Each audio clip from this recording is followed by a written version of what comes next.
Morning guys and welcome back to the channel. आप में से कुछ लोगों ने बाइक रिव्यू के बारे में कहा था और मैंने प्रॉमिस किया था कि जैसे ही हमारे 50,000 किलोमीटर्स होंगे तो हम बाइक का रिव्यू करेंगे।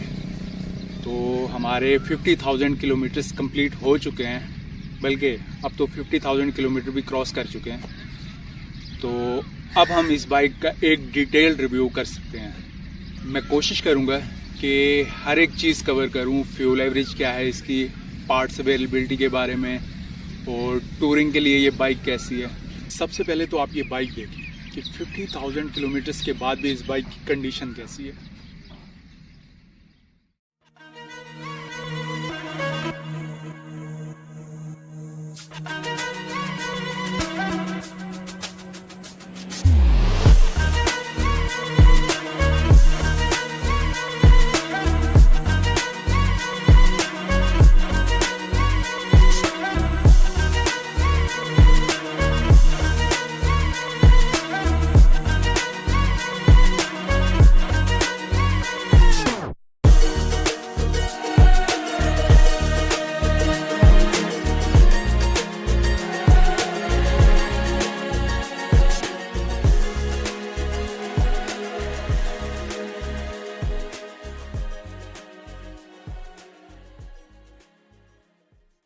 सबसे पहले अब हम बात करते हैं कि ये बाइक है कौन सी।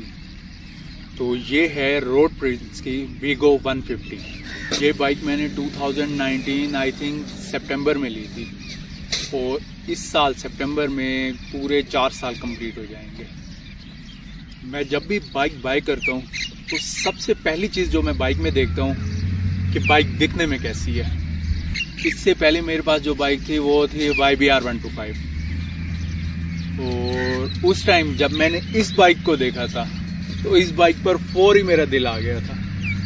तो फिर मैंने YBR सेल करके ये बाइक ली, और ये पहली ऐसी बाइक है जिस पर मैंने 50,000 किलोमीटर्स कंप्लीट किए हैं। इससे पहले जो YBR थी वो आई थिंक मैंने शायद कोई 40,000 किलोमीटर चलाई थी। तो ये पहली बाइक है जिस पर मैंने 50,000 किलोमीटर्स क्रॉस किए हैं, और इसकी बहुत सी रीज़न्स हैं। सबसे पहली रीज़न तो ये बाइक ब्यूटी है, प्योर ब्यूटी 150 सीसी कैटेगरी में। तो 150 सीसी कैटेगरी में मुझे इससे ज़्यादा खूबसूरत बाइक और कोई नहीं लगती। इस बाइक पर जो मैंने अब तक ट्रैवल किया है वो कराची से लेकर हैदराबाद, सक्खर, मुल्तान, और मुल्तान से इस्लामाबाद तो पता नहीं कितनी दफ़ा आ जा चुका हूँ। इसके अलावा एबटाबाद, ठंडियानी, और रिसेंटली अभी मैं कश्मीर से होकर आया हूँ। तो इन सब जगह ट्रैवल करने के बाद इस बाइक ने एक जगह भी कोई ऐसी नहीं आई जहां मुझे धोखा दिया हो। 50,000 किलोमीटर से ज़्यादा चल चुकी है, और इसके ट्यूबलेस टायर्स होने की वजह से आज तक कभी भी ऐसा नहीं हुआ कि कहीं लॉन्ग टूर पर या कहीं भी इसका टायर फ्लैट हुआ हो।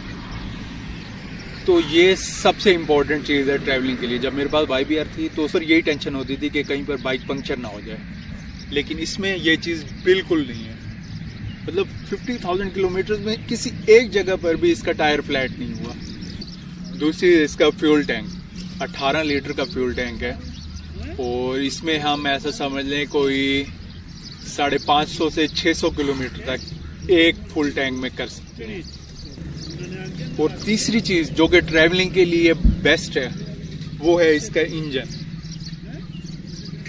ओवरहेड कैमशाफ्ट इंजन है, और बैलेंसिंग रोड होने की वजह से ज़ीरो वाइब्रेशन, ज़ीरो। मेरे पास सुजुकी GS 150 भी है, तो उसमें फिर भी मुझे वाइब्रेशन फील होती हैं। मतलब जब मैं 80-90 क्रॉस करता हूँ उस पर तो वाइब्रेशन उसमें फील होती हैं, जबकि इसमें ये चीज़ बिल्कुल नहीं है। तो ट्रैवलिंग के लिहाज से अगर देखा जाए तो बाइक रिलायबल भी है और कंफर्टेबल भी है। तो 150 सीसी कैटेगरी में मुझे तो ये बाइक बेस्ट लगती है ट्रैवलिंग के लिए। और इम्पोर्टेंट क्वेश्चन जो मुझसे काफ़ी लोग पूछते हैं वो ये कि इस बाइक की फ्यूल एवरेज कितनी है। जो फ्यूल एवरेज जो है इसकी वो आप कोई 30 से 32 किलोमीटर, और इससे ज़्यादा फ्यूल एवरेज आप एक्सपेक्ट नहीं करें इससे, जो कि आई थिंक ठीक ही है। क्योंकि YBR भी मैंने चलाई है और GS 150 भी चलाई है, तो मुझे मैक्सिमम 35 तक फ्यूल एवरेज मिलती थी। पार्ट्स अवेलेबिलिटी की अगर बात की जाए तो पार्ट्स अवेलेबिलिटी कुछ लोगों के लिए प्रॉब्लम हो सकती है, क्योंकि इसके पार्ट्स हर जगह अवेलेबल नहीं है। हाँ, कराची और लाहौर में डीलर्स मौजूद हैं, तो आप ऑनलाइन पार्ट्स मंगवा सकते हैं। मुझे आज तक कोई प्रॉब्लम नहीं हुई। जो भी चीज़ मुझे चाहिए थी मैंने ऑनलाइन ऑर्डर प्लेस किया था और 2 से 3 दिन में मुझे वो मिल गया। और दूसरी चीज़ ये भी है कि बहुत से पार्ट्स ऐसे हैं जो दूसरी बाइक्स के भी लग जाते हैं, जैसा कि ब्रेक शू हो गए, वो GS 150 के, डीलक्स 125 के, तो इस तरह दूसरी बाइक्स के पार्ट्स भी काफ़ी लग जाते हैं। हाँ, जो बाकी चीज़ें हैं जैसे फ्यूल टैंक है, हेडलाइट, मीटर, ये चीज़ें जो हैं ये तो जाहिर बात है इस डीलर से ही लेनी पड़ेंगी ओरिजिनली आपको। इस बाइक की अगर बात करें हम ड्यूरेबिलिटी की, तो 50,000 किलोमीटर क्रॉस होने के बाद भी इस बाइक के इंजन में मैंने 1 रुपए का कोई काम अभी तक नहीं करवाया। हाँ, नॉर्मल चीज़ें जो हैं जो कि हर बाइक में आपको चेंज कराने की ज़रूरत पड़ती है, जैसे कि ब्रेक शू हो गए, एयर फिल्टर हो गया, वो मैंने चेंज कराया। वो कितने चेंज कराए हैं? 50,000 किलोमीटर में मैंने कोई 2 दफ़ा ब्रेक शू चेंज कराए हैं और 1 एयर फिल्टर चेंज कराया है, और हाँ 2 चेन स्प्रॉकेट सेट चेंज कराए हैं। तो ये चीज़ें हैं जो मैंने 50,000 किलोमीटर में चेंज की है, जो कि नॉर्मली आप कोई भी बाइक रखते हैं तो इतने आपको ये चीज़ें तो चेंज करनी ही होती हैं। हाँ, इंजन में किसी किस्म का कोई भी 1 रुपए का भी काम नहीं हुआ, तो इस बात की मैं गारंटी ले सकता हूँ कि ड्यूरेबल बाइक है, ट्रैवलिंग के लिए भी और वैसे भी, क्योंकि इतना चलने के बाद और ऐसे ऐसे ट्रैवलिंग करने के बाद भी इसमें कोई काम नहीं निकला, तो ड्यूरेबिलिटी पर तो कोई शक भी नहीं है। अब आते हैं इस बाइक की मॉडिफिकेशन पर। मॉडिफिकेशन मैंने ज़्यादा कुछ नहीं कराई, जैसे ये हो गया, हैंड गार्ड हो गए, ये चीज़ें तो जस्ट मैंने अपने शौक के लिए ऐड ऑन कराई हैं।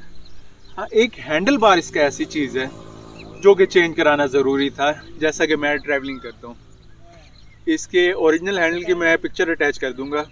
जो इसका ओरिजिनल हैंडल था उसमें ये था कि थोड़ा सा झुक के बैठना पड़ता था, और जब आप लॉन्ग ट्रैवल करते हैं तो अपराइट पोजीशन होना बहुत ज़रूरी है, अदरवाइज़ क्या होता है, बैक प्रॉब्लम होने के बहुत चांसेस होते हैं। तो ट्रैवलिंग की वजह से मैंने ये हैंडल बार चेंज कराया है, जिसमें मैंने ये हैंडल बार राइज़र भी लगवाए हैं और ये फैट हैंडल बार लगवाया है। अगर आप में से भी कोई ये बाइक लेता है स्पेशली ट्रैवलिंग के लिए, तो बेहतर ये होगा कि हैंडल बार आप चेंज करें, राइज़र भी लगवाएं और हैंडल बार भी ये लगवाएं, ताकि आपकी पोजीशन जो है वो कंफर्टेबल होनी चाहिए। अदरवाइज़ ओरिजिनल हैंडल से बैक का प्रॉब्लम हो सकता है इसमें। आई थिंक सब चीज़ें कवर कर दी होंगी। अगर इसके अलावा कोई क्वेश्चन हो, कोई चीज़ मैंने मिस कर दी हो, तो आप कमेंट्स में पूछ लीजिएगा, मैं आपको गाइड कर दूंगा। इस बाइक की इतनी तारीफ मैं इसलिए नहीं कर रहा क्योंकि ये मेरे पास है, मेरे पास सुजुकी GS 150 भी है, लेकिन हमेशा मैं इस बाइक को प्रेफर करता हूँ उस बाइक पर, लुक वाइज भी और परफॉर्मेंस वाइज भी। इस वीडियो को इधर ही एंड करते हैं। ये एक छोटा सा रिव्यू था बाइक के बारे में, जो कि मैंने आपसे प्रॉमिस किया हुआ था कि 50,000 किलोमीटर्स पर मैं बनाऊँगा। फिर मिलते हैं इंशाल्लाह आपसे नेक्स्ट वीडियो में, तब तक के लिए अपना ख्याल रखिएगा। अल्लाह हाफिज़।